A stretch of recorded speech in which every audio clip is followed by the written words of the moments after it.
Have you ever wondered if the stress you feel may be causing that persistent pain in your neck or back?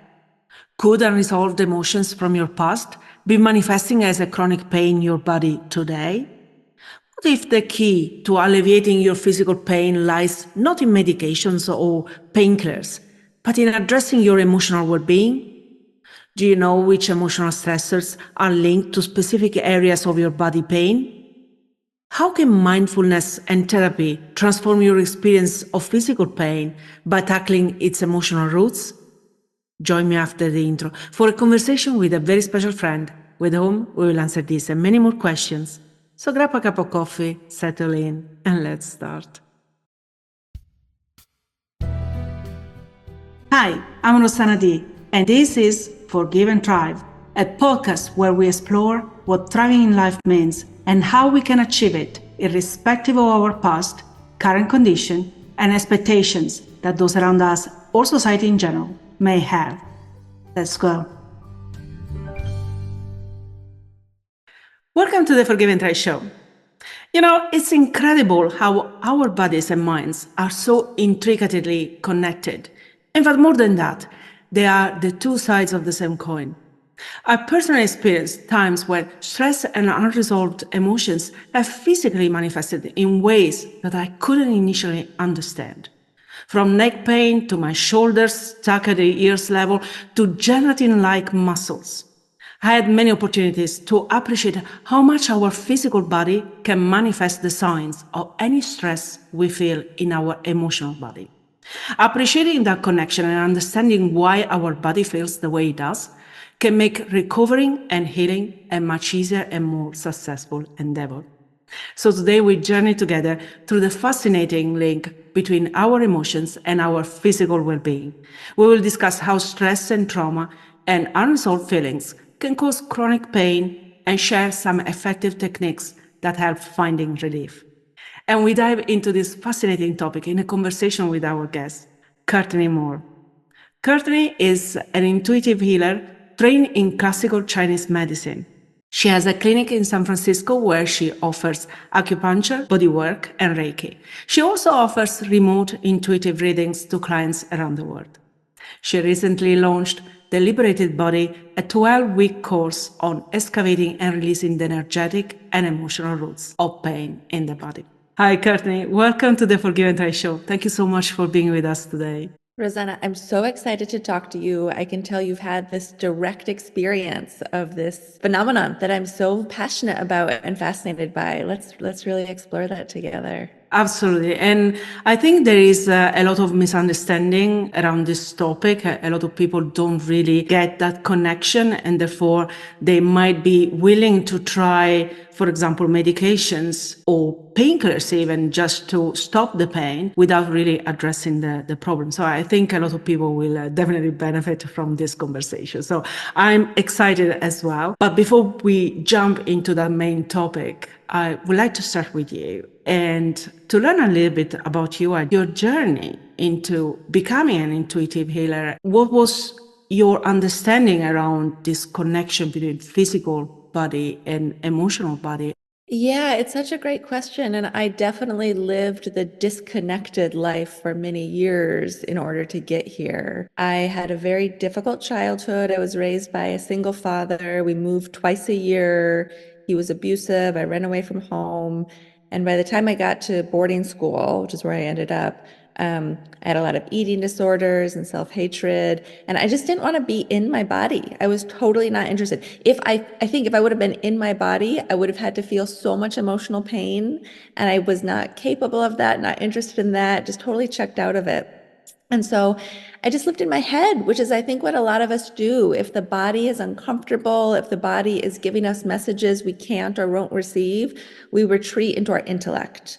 And there's a lot of fear in the intellect. There's a lot of illusions of control in the intellect. And so that's where I lived for a long time. But, when you do that, the body keeps yelling at you. Just because you're ignoring it doesn't stop the messages. And so my body started breaking down in all kinds of ways. I had these old injuries that would really bother me. I had really bad TMJ jaw pain. I was grinding my teeth at night. And I mean, again, I just really hated my body. I was constantly criticizing my body and wanting my body to be something different. And so I became a body worker first, and then I studied acupuncture, Chinese medicine. And both of those journeys were really healing for me to work with other people's bodies and start to do the growth work on myself. And I've always had a really strong intuition, but once I launched my career as an acupuncturist, I would just know things about people. And a lot of times the things I knew were about what their body was trying to tell us that we were having trouble decoding. You know, like I had that TMJ pain for years and years. I didn't know what it meant. I just knew that this part of my body was locked up and painful and like yelling about something, but who knows what it was, right? And so I got really good at decoding the messages of the body. And there were a lot of teachers who helped me in that process. I love Louise Hay's work, You Can Heal Your Life. I love Gabor Mate, When the Body Says No. I love Bessel van der Kolk, The Body Keeps the Score. And so this journey of learning to help my patients, I learned to help myself also. And I just started learning to listen and being really open to what the body told me. And there was just so much healing there. There's so much healing in the body that you can't access just through the head. And that's what I learned for myself. That's what I learned with my patients. And that's what I think everyone would benefit from learning. We all have bodies, right? We all have these physical forms, and we can run away from them. We can want them to be different. We can retreat from them, but that doesn't make them go away. They're a big part of our human experience. Absolutely. That is so very true. And the interesting thing is we will be talking this episode about this connection between the physical and the emotional parts of our bodies, and how pain in the physical body is really a manifestation of something else. But pain goes further than that and really affects our aspect of our life. I know for a fact that my work started to be affected because I couldn't move so well. My relationships started to be affected because I wasn't that happy to go out and see people and meet people, because I was so stuck physically where I was. Have you noticed through your personal experience or the experience of people you have worked with, other ways pain can really affect our lives before we go? Yeah, I mean, what a great question. Pain can be so debilitating, really. It can limit your ability to socialize, which is a very important part of human happiness, our social connections and our relationships. It can limit your ability just to be happy in your body. If pain is this constant tension in the back of your psyche, you're not free to think, to experience, to be present. I just think pain is something that takes you out of yourself, even though at the same time it's trying to get you into yourself. And if you're not in yourself, you're not living your life. You know, you're not really experiencing your relationships. You're not experiencing your emotions. Our emotions, I think, really determine the quality of our life. So if you're not free to feel those things, what kind of life is it you're actually living? So very true, and I can vouch for everything you just said. I experienced it all. So thank you very much for stressing that aspect.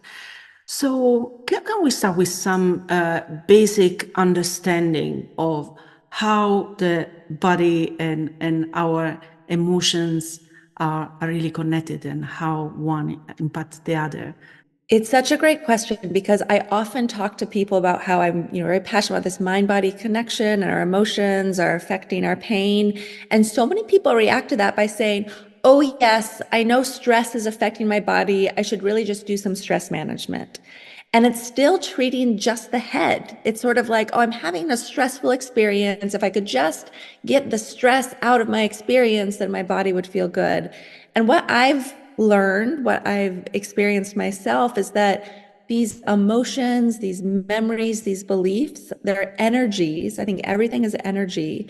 And that energy lives in the energetic field of your body. So I'm not just saying you're having this brain experience that happens to affect the rest of you. I'm saying these energies really live in your lungs, in your stomach, in your hips, in your knees. And so when pain arises, it gives us a clue what energy is stuck because there's patterns to the way that pain manifests. You know, in Chinese medicine, we say grief is in the lungs. If you're having a lot of chest pain, maybe there's some grieving that needs to happen. Shoulders are about responsibility. So if your shoulders are really tight and bound up all the time, where are you taking on responsibilities and burdens that maybe aren't yours or too heavy for where you are in your life right now? So I just think it's important because our Western minds tend to think of pain purely as this brain experience. And in what I'm teaching and in what I've learned, it's so much more than that.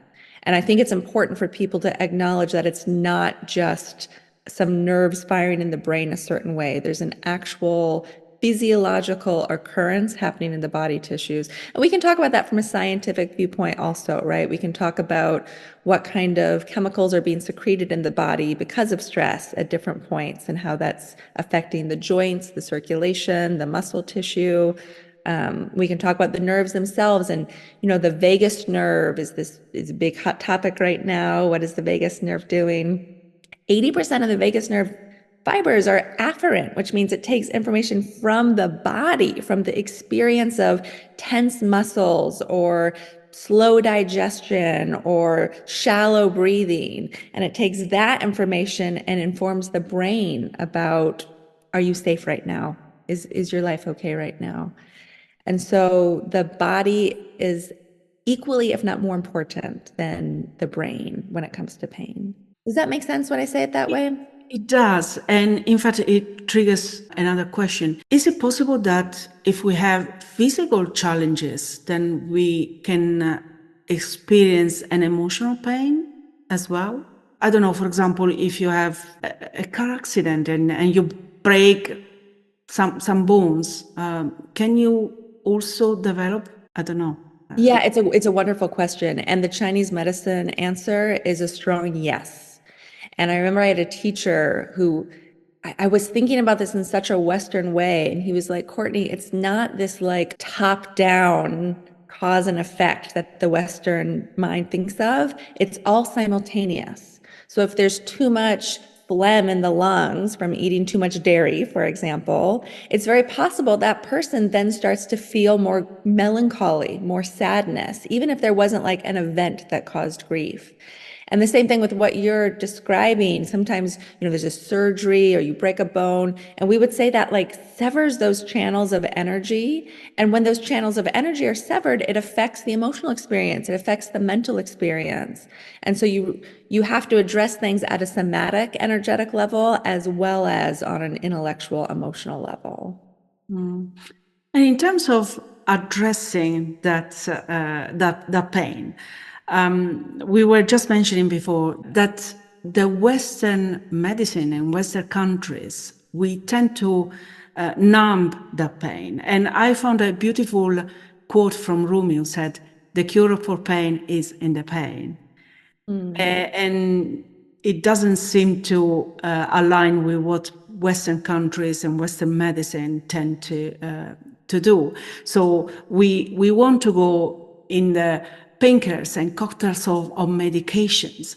And I remember a few years ago, one of my physiotherapists who said, if you are in pain, don't take painkillers because they just hide the problem. Call me instead. What do you think about it? And what is your experience coming from a Chinese medicine instead? I think in the Western world, we are very focused on productivity. We're very capitalistic, very materialistic. We want the body to be the servant of our mind. If we want to use the body to achieve something, to produce something, we think it needs to comply with our wishes. And that's why we want to numb the pain. We want to cut out the pain. We want to freeze the pain. We want to run away from the pain. We don't want to listen to pain because it might slow us down. And it might redirect the course that our intellect thinks we need to be on. If you numb it, if you freeze it, if you cut it out, you're cutting out all the information that your body's given you. The body has just so much wisdom. The body has wisdom from the spirit. The body has wisdom from the world we're living in. The body is always picking up all these cues and messages that the brain might not be processing. And when you cut that out, it's like you abandon yourself and your path. So if your body's begging you to do some course correction and you say, I really don't have time for that message right now, I need to be over here, you lose your way. And I think your physiotherapist is exactly right. When we numb it, when we cut it out, we lose the information. And we want that information. If you had your hand on a hot stove and your hand started burning, you wouldn't just take a painkiller so that you could keep your hand on the hot stove, right? You would say, hey, there's something wrong here. This doesn't belong here. I need to make a change. And that's the case with any pain we're getting. There's some change that needs to be made. We don't always want to make the change, right? It might not fit into our vision. It might slow us down. It might redirect us. It might be expensive. It might not be what our families want for us. There's just so many reasons we might not want that information. But I really do think that tendency to think of pain as a problem, not information, is the basic disconnect to resolve. I really love the message, everything in life is happening for you, not to you. And I think that is your pain also. Your pain is happening for you. It's helping you become the best version of yourself, resolve past wounds, grow, connect, all the things we want to do as human beings who are evolving. And so if you numb that pain like you're talking about, you miss this immense opportunity. I absolutely love what you're saying here. So, from numbing the pain, what would be other mistakes or perhaps misconceptions around pain that we tend to have and that you notice in people working with them? Yeah, I mean, they're all variations on this theme of pain is a problem. I need to solve the problem rather than pain is information about a problem. And I have to listen to the pain in order to solve that other problem. I see a lot of people have maybe postural corrections they need to make. They're sitting at their desk in a way that's really uncomfortable. They're sitting in cars for long hours. Even the idea of like, we sit on couches and in chairs. This is not how the human body is designed to operate, right? And so even something as basic as that is your body asking you to move and sit in a different way, which can open up a lot of energy in your body again, right? When we're not hunched over, when we're not curled in. I think a lot of athletes turn to ice and painkillers to be able to keep active. They want to train for the marathon. They want to do the super Ironman, whatever events. And again, the body is telling you about your capacities and limitations. If you blow through that, if you use these artificial sort of interferences in order to achieve your objective, there may well be injury down the road. The body will break down if you don't listen to those first messages. I love the idea of, the universe sends pebbles and then rocks and then boulders. That's what your body's doing. And so if your ankle hurts a little bit, so you twist it and you put on a brace and you keep pushing, you might twist that ankle. You might not be able to run in 10 years because you've done so much degenerative damage to that ankle. So ultimately, listening to that pain is for your long-term health, even though in the short term, it might mean you have to make some changes that you're not very excited about. Again, this is extremely important because perhaps in Western country, we look more at that short-term gain instead of that long-term game. And sometimes we get in trouble without really appreciating what we can get out of it and really the consequences of that. So thank you for reminding us that sometimes if the body says you need to slow down, we need to slow down, full stop. Yeah. And we don't want to do that. It goes back to that productivity, right? None of us want to slow down. None of us want to maybe look at our job or our relationships or our hobbies and realize they are not for us, that we're not on the path that our spirit really wants to be on. That's always a harsh realization. No one welcomes the idea, right? Oh, I'm in the wrong job. Shit, I better course correct here. And so we kick that can and we push off listening as long as we possibly can. And I think for a lot of people, that process is, oh, I'll deal with this later when I'm ready for it. But I also don't think we ever feel ready for it. And so the pain just gets worse and worse and worse. The shoulder tension, the headaches, the knee pain, like we might think these are aging. We might think this is just like part of being human, part of getting older. I don't think that's true. I've seen so many bodies age in healthy, vibrant ways when the person inhabiting that body is really listening to that body's needs. And I guess my prayer for everyone listening here is to to give your body a chance to speak to you and just consider the message. Sometimes I think we don't listen because it's like, well, once I hear that, I have to take action. And you don't have to do anything, but information gives you options, it gives you possibilities. And so I just really encourage everyone to be open to the information your body is presenting you with. And then you can make a more informed decision. Do you want to push through? Maybe you really want to run that marathon. And even if it means your ankle's not going to work right for the next 20 years, you know what you're doing and you're going to choose this achievement because it's important to you. Okay. You've made that choice from an informed place, but listening is the first step. Absolutely. Also because we have an addictive response to pain. We get addicted to it, and with time we perhaps get numb and we don't appreciate the level of pain because we are so used to that background level. We raise that threshold. Yeah. Is it something that makes sense, that what I'm saying? Absolutely. And I think that's true in a lot of chronic pain cases where the pain might have been louder at one point, but you really did push through or you got used to it, you didn't find solutions. And so now you just have this constant low level pain, which might not register as a problem. It's just, oh, my neck just always hurts. It's just like, I kind of rub it all the time. I'm always sort of attending to it, but never really attending to it. I think those cases are harder to unwind. I think if you've been numbed to that pain, if you've acclimated to it over a long time, you're going to have to do deeper inner work to really excavate what it is that your body's been telling you all this time. Absolutely. I think it's extremely important. Courtney, there's one aspect that I'm really curious about, and you started to mention something before, and it's tracing back the problem from the part of the body where we are feeling it, because emotions or emotional pains, I should say, are not all the same, right? Dealing with a traumatic event is different from recovering from an abuse, which is different from grieving, for example, the loss of a loved ones. And yet they can all show up in somehow in the physical body. And then on top of that, we might not understand and appreciate that sometimes there are situations, for example, traumatic situations in childhood that we may be buried in our subconscious. So we might not be fully aware of an emotional pain that is affecting us, but our decisions, our behaviors, our thoughts are driven by those experiences. Mhm. So how can we trace back pain in the body into the emotional pain, if it makes sense? Yeah, Rosanna, it's such a great question. And I defer to a lot of the ancient medicines to answer this one. I think human beings have been mapping and studying the body for thousands of years. Western medicine is relatively new to the playing field, right?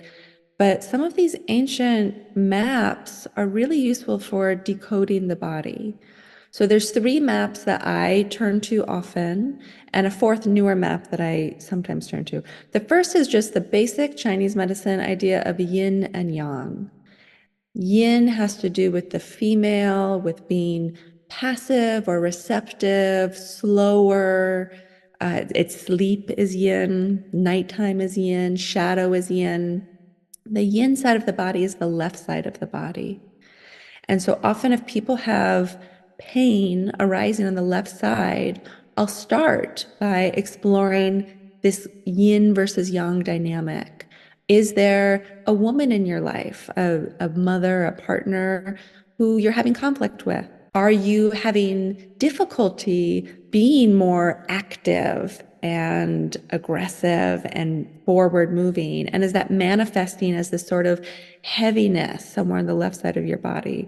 Somewhere on the right side is the yang side. That's men, that's the masculine, that's active, that's light, that's daytime.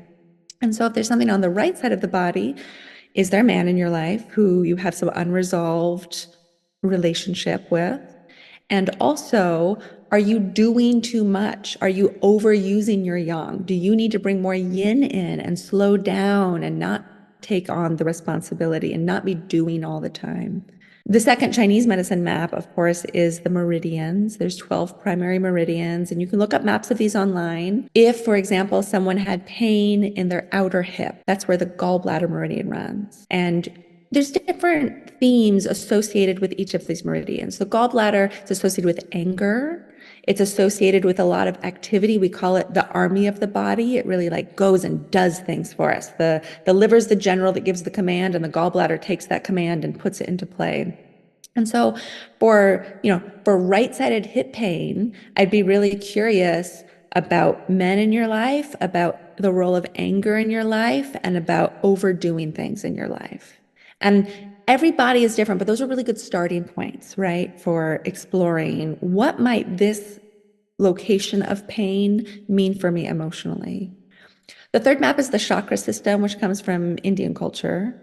And so going back to that hip pain, the hip would be ruled by either the first or the second chakra. We can make a case for each. So the first chakra has to do with safety and security and grounding, a real sense of well-being. I would explore that. Do you feel safe? This is where some of the trauma work comes in. When did you not feel safe? How do you feel safe now? Have you done work to resolve those moments where you didn't feel safe so that in this moment your body knows it's okay to be safe? And the second chakra has to do with feelings and sensuality and sexuality. And so, just in general, unprocessed emotions that are lingering in your hips. Is there any sort of sexual trauma in your past? What is your sexual life like? Or do you feel comfortable with your sexuality? Do you feel repressed in your sexuality? All of this can manifest in that right hip pain. So I think those are really great starting points. And then I mentioned again Louise Hay's book, You Can Heal Your Life. And she really maps out her personal ideas of what each body part represents. And, I think everything we take with a grain of salt and see if it fits for you. That's a really fun way to start looking at some of these different body parts. I'll give the example. My father passed from pancreatic cancer recently. And I looked in Louise Hay's book what the pancreas means and what cancer means. And it was really accurate. It was really, really helped me understand part of my father's journey and why illness manifested in his body this way and how he was just playing out this karma, this patterning, this emotional repression. And not everyone has to go down that road. It doesn't mean that every single person with pancreatic cancer has those qualities. But it's a really great starting point if you want to start investigating and maybe freeing up some of those patterns that might be existing in you. That is so interesting. I think I will need to check these maps as soon as we finish here. Yeah. Do you mind if we start talking about some solutions, some tools and strategies on how we can deal with physical and emotional pain? Yeah. And the first question, I guess, is where do we start? I mean, you already mentioned before, we cannot really address everything by just looking at our head. So where do we start? Yeah.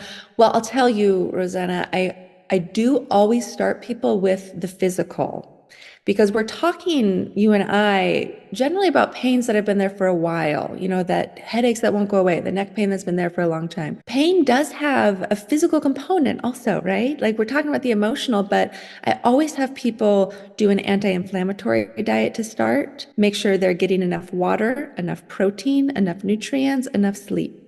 Basic metrics of being human. Sounds simple, but we know it's not easy. To make sure you're eating the right foods, to make sure you're not putting, I think alcohol is incredibly inflammatory and so is sugar. And most people I know eat a lot of sugar or drink a lot of alcohol. What I tell people is we can do all the amazing emotional work there is to do in the world.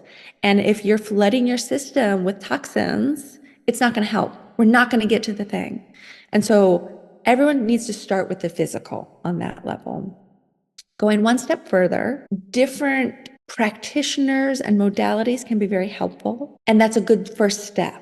Get a massage, go see a physical therapist, get some acupuncture, see if those things move the needle. So these are the first two sort of like lines of attack is check your diet and your self-care, and then talk to a professional who can help you move that energy and see if it's something simple, right? Maybe you just need to do a little physiotherapy on your wrist and then you're good to go. Great. Now we're in the third category, which is things are not responding. You're eating well, you have done your exercises, and your body is still in pain. This is where we start exploring the emotions. There's a few different ways to do that. There's a beautiful modality called somatic experiencing. And I strongly recommend folks find a somatic experiencing practitioner to work with, because it really is about feeling into that part of your body and experiencing whatever you experienced at the moment that pain started. A lot of somatic experiencing practitioners talk about how animals, if they're in, like a scary situation, maybe the deer almost gets caught by the wolf but gets away, they will then shake off naturally to shed that emotion. And so somatic experiencing has a lot of these tools like shaking, EMDR kind of therapies, EFT kind of therapies, where you're releasing this traumatic moment that has lodged itself into your body. Another thing that I find really effective, although again, not easy, is Vipassana meditation. And Vipassana is a kind of meditation where you sit with your eyes closed and you just scan your energy from head to toe, from toe to head, outside to inside, inside to outside. And you're just looking for sensation. And so you're starting to treat pain as an energetic sensation. You're not labeling it as something scary or bad. You're not deciding it's permanent. You're not deciding it's a punishment. You're just noticing, I have a lot of heaviness and tightness in my right hip. And the meditation process is really just being with that sensation. We talked about how people want to run away from that sensation. They want to numb it. They want to take the painkillers for it. They want to talk to some surgeon who's just going to get rid of it so they don't have to deal with it. This is the exact opposite. This is going towards the pain, towards the sensation, just being with it. Maybe feeling that pain, because feeling an emotion is the way we release that emotion. It's hard to release an emotion without letting it move through us. I love the phrase, emotion is energy in motion. And if it's not in motion, it's stuck in your body. And so learning to feel the physical sensation is often a first step for feeling the emotional sensation. And feeling it is healing it. It's so simple. It seems too good to be true. But a lot of times people just have to feel the feeling that's coming up in order to let it go and then find incredible freedom in their body. And I've witnessed this so many times. I know for people who are not familiar with this, it might sound so fantastical, but I've seen people really find that anger towards their dad and their right hip and scream about it and really pretend he's in the room and yell at him and get that out of their body. And then their hip feels so much better. It's really astounding. I will say that, again, there's this physical emotional connection. In Chinese medicine, there's a lot of herbs we use to move stuck energy in the body. And taking herbs while you're doing some of this Vipassana meditation or somatic experiencing can make the whole process easier and faster. So I really encourage everyone to, we're mind-body connection. We're using the mind and the body. We're never making one more important than the other. And so I think that's a part of the journey of healing also, is finding tools that use both the mind and the body to release whatever's stuck and find your freedom again. I would like to explore in a moment how releasing these emotions can work, and if you have specific technique perhaps to use it. But before we go into that, you mentioned some of these techniques, and from what I understand, they seem pretty harmless. But just to be on the same, are there any considerations perhaps, or concerns, warnings that we can give for particular techniques to people that they should be aware of? Absolutely. What a very compassionate and important question. I'm so glad you said that. We human beings go through so much, and our bodies, our minds are these sophisticated organisms that tuck away things we're not ready to process in the moment. When you begin this inner journey, this inner exploration, you might unearth some really big feelings, some really difficult moments you've lived through. And I think it is so important that you have the support and supervision of community as you're doing this. That might just mean a best friend or a partner who can hold your hand and ground you. I would love it if people would have a professional, whether that's a coach or a therapist or a body worker, someone who has some knowledge and experience with these big experiences that we have. And again, can just create a safe container for you to do that exploring. We don't want to open anything you're not ready to look at. And we don't want you to try to process something alone if you don't have the tools you need. And so for people who've experienced big traumas, and that's so many of us have experienced these. And I define trauma as an experience the organism is not prepared to process. So it could be something very simple. You know, maybe your mom yelled at you when you were 4 and you just weren't prepared for it and you've tucked that away. It could be something much bigger than that. But for all these traumas that are living in our body, it can be really scary to start to feel those feelings. And so again, finding a container where you are held and resourced is very important. In my program, what I have people do is write down the names of 3 people they can turn to if things get tough, if things get really real. And again, that could be friends, partners, therapists, coaches. There's a lot of people, but I would love it if before you start this journey, you write down 3 people you can call up if you find a big emotion and it's too big for you to handle on your own. Ask for help. I think that is extremely important.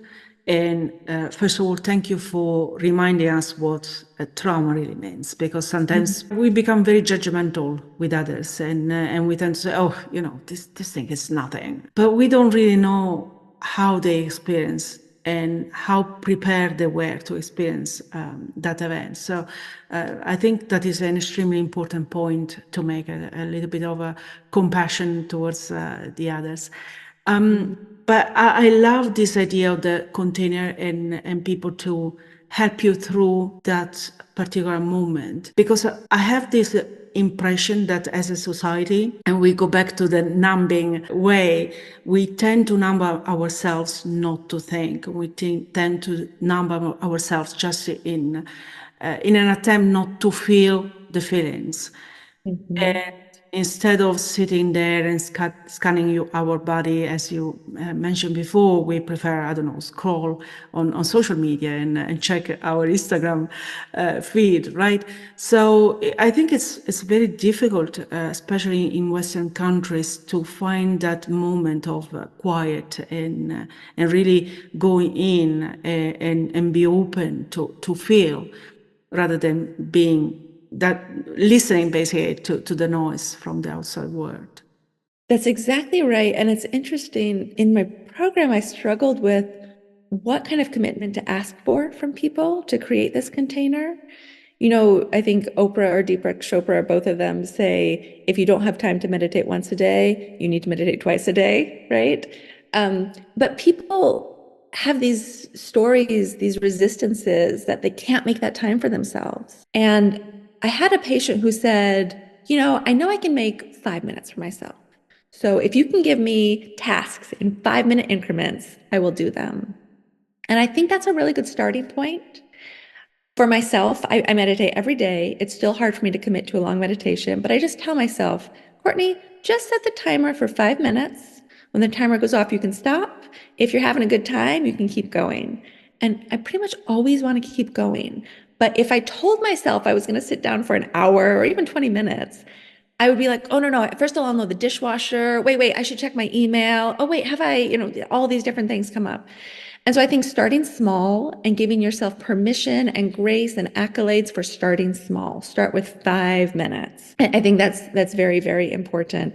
I also think it's important to have accountability as you're on this journey, and not in the sense of someone holding your feet to the fire, but someone witnessing you doing your good work. And so you might, I go to a weekly Friday night online meditation, and it's so beautiful just to be in the company of other seekers, other people who are prioritizing this kind of healing.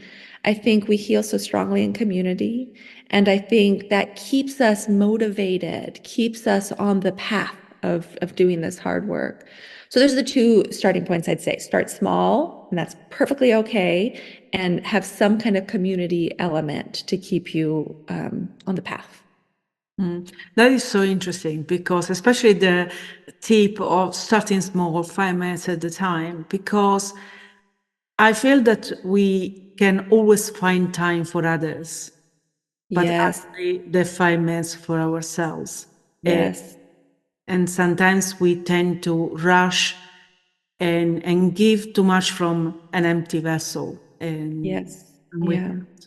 Courtney, I would like to go back on the releasing part of Mhm. our emotions because I always find we get attached so much to our stories, to Mhm. or the story that we tell ourselves. And we attach a lot of emotions to those stories. And giving it Mhm. up sometimes feels almost unfair.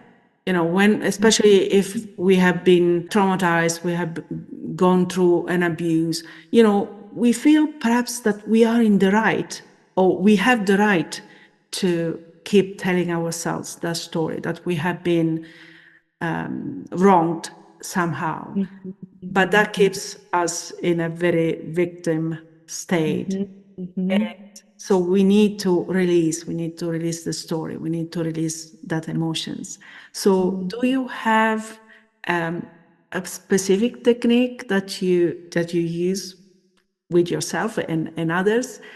And also in line with the name of the podcast, Forgive and Thrive, what do you Mhm. think about forgiveness or self-forgiveness to leave those emotions behind and Mhm. find the courage to heal? What a big, beautiful question. There's so many things I want to say all at once, so I hope I remember all of them. First, I want to say I did a beautiful postgraduate training with a teacher named Lonnie Jarrett. He's a very well-known acupuncturist. And he gave us 2 pieces of homework throughout the whole 2-year course. Meditate for 30 minutes every day and identify where in our life we identified as a victim and experiment with living in a way that that was not driving us. I think he said it more simply. He was like, and then don't do that. And then live in the opposite way. And this was a turning point in my own evolution. My mother died when I was 1. And I was always the little girl who didn't have a mommy. That was my primary victim story. And it got me attention and it got me compassion and it made me special. And it really was this core identity, the little girl who didn't have a mommy. And that was sad, right? And people were sorry for me. And if I wasn't getting people's compassion and sort of like that feeling sorry for me, I didn't feel like I have any worth. So I would constantly put myself in these situations where being worthy of compassion because something was sad was where I got my value. And seeing that and being willing to have something else be my core identity. I didn't even know what it was at first, but I was just willing to have something else be that core identity. It changed my life. It was astounding. There were so many, it was cool to do it over 2 years because in many social situations, professional situations, just by myself with my thoughts, I saw where this was playing out, this victim consciousness, and I got to choose to try something else. It does take time. So again, the 2 years was great because it didn't happen overnight and I didn't figure it out all at once. But I think that is such an important part of healing is seeing, it's sad that I lost my mother when I was young. It's not that I don't have compassion for that part of myself, but I don't let it define me anymore. Lonnie also said, he's so big on what I said earlier, that real healing happens when you can truly accept that everything in life has happened for you, not to you. In my case, losing my mother was a huge part of what created the healer I am today. I really like the healer I am today. I really like who I am. I really like the work I get to do. Not having a mother was a big part of what formed me, what created this person who's here today. So, all of our hardships, there's a kernel of gratitude I have in everything that's been difficult or sad, and every loss. There's still a kernel of gratitude. On the topic of letting go of that story, One thing I have folks do is write letters and burn them because I think it is nice to express what it is in you that you're holding on to and really articulate it, get it out of you. And then the burning is such a beautiful symbolic line in the sand of that was true, that was my experience, and now I'm freeing myself up to experience something new, something different. It takes time, I think, especially when it comes to different kinds of difficult emotions. There are different physical releases we can do. To me, anger is a very physical emotion. You have to run, you have to hit things. I know people who like to use a foam like baseball bat on their couch or a tennis racket on a pillow. I think anger is very physical. Grief, you just have to cry. You have to let the tears out, even if it means watching a sad movie and that you're not crying about your dead mother, you're crying about what's happening on the TV. You have to let the tears flow. And that goes for, I'll just say the third one. I think fear is a difficult emotion that many of us carry also. And fear is a freezing, constricting emotion. And so I think it helps first to go towards that freeze and tighten everything and feel really bound, and then soften everything. Take a warm bath, go for get a massage with hot stones. Feel the opposite of constriction and let that be part of the letting go process. I know there's so much more I wanted to say on that, but I think you bring up a really important topic. We become attached to our stories. We identify with our stories. We are terrified to live outside of our stories. And the way of healing and growth and evolution is to let go of those stories. Pema Chodron has a beautiful essay called The 6 Types of Loneliness. Look it up online, it's excellent. And she starts it with a quote that says, "To be without a point of reference is the ultimate loneliness. It is also called enlightenment." And I think when we let go of that point of reference of who we think we are, how we think we were wronged, what was unfair, it's frightening. We have less to grip onto as far as what is this crazy human experience and who am I? And it's incredibly liberating. There is so much potential and possibility once you let go of that.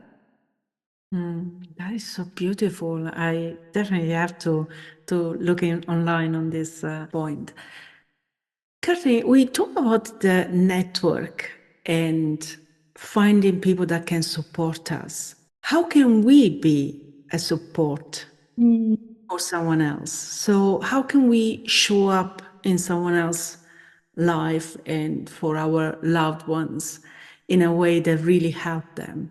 Yeah, when you say that, the 2 words that pop into my head are compassion and boundaries. Because I think a lot of people who are naturally compassionate maybe aren't so good with the boundaries. And that can end up, we might do some enabling for the people in our lives. We might take on their pain as our pain or their journey as our journey.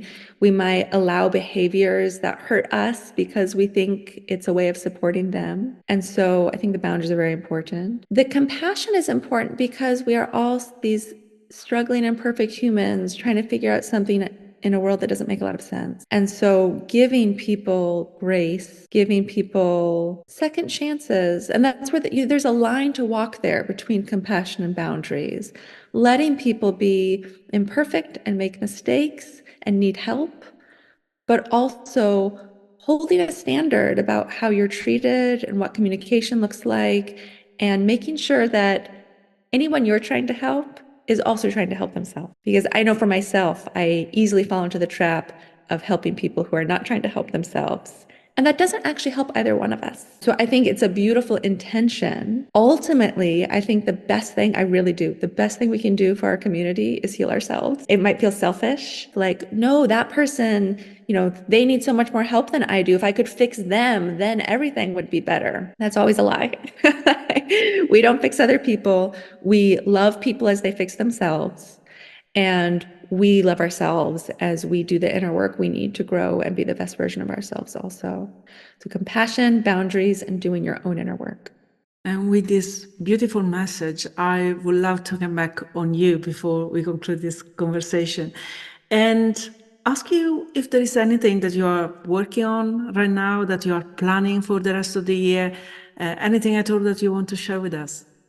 Yeah, thank you. Well, I keep mentioning my program, so I'll tell you a little bit more about it. After 20 years of being a body worker and 11 years of being an acupuncturist, I witnessed so many people who really healed once they got the emotional side of things. And I wanted to be able to work with people outside of the San Francisco Bay Area. So I created this 12-week program because, again, it doesn't happen overnight. And it's 12 weeks where every week I guide you through a different element that I found really important in this process of bridging the mind and body, finding the buried emotions and letting them go. So the first half is a lot of education. What is emotion? What is energy? What is pain? How do we find it? There's a lot of guided meditations. There are some dietary exercises to address that physical side of things. And hopefully at the end of that first half, people have a good sense of some of the emotional content that they're working with this pain. The second half of the program is all tools to release. So the first half we dig it up and the second half we let it go. And so, that might be EFT or toning, writing those letters and burning them, doing some boundary exercises, doing some breath work, a lot of different tools I offer. And my prayer as I offer this program is that it will give people the tools they need to really go deeper on their journey.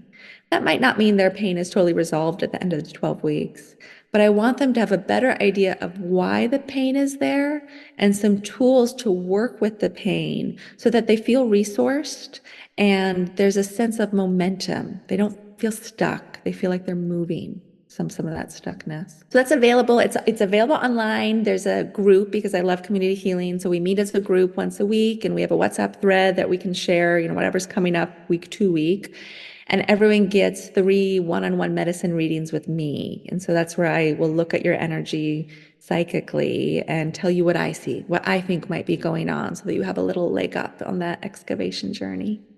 Oh, fantastic. So if people are interested and would like to know more and perhaps get in touch with you, where they can find you? Yeah, my website is just CourtneyMooreWellness.com. That's more with 2 O's, my last name. And all the information you need is there. One-on-one medicine readings, the Liberated Body program, classes I teach. I would love to interact with your leader, your audience anyway that would be beneficial to them. Fantastic. And as always, we will put everything in the description of today's episode. Courtney, final question. If there was one take-home message that you would love everybody to remember from this conversation, what that would be? Pain is a message, not a punishment. It is there for you. It is not something that's there because you did something wrong and you just need to get rid of it right away. It's a message. Oh, that is so beautiful. Well, as we wrap up this episode on the emotional roots of body pain, I hope that you have gained a deeper understanding of how closely intertwined our emotional and physical health truly are. Our bodies often speak the unspoken emotions and stress that we carry. And recognizing this connection is the first step towards healing because, as Bessel van der Kolk's book title reads, the body keeps the score, as also you, Courtney, mentioned before. So thank you very much for accepting our invitation, for spending this time with us, and for telling us about your life and your mission. I truly enjoyed this conversation. I learned so much. Thank you. Thank you so much, Rosanna, for your wise questions. That was wonderful. Thank you. Well, we would love to know what you think about this topic. Is your body desperately trying to tell you something that you have been avoiding to listen to? If so, I'm sure that my conversation with Courtney has shed some light on the origin of the pain and how to turn things around. But if you need extra help, do check Courtney's website, her work, and follow her on social media. You will find all the links in the description of today's episode.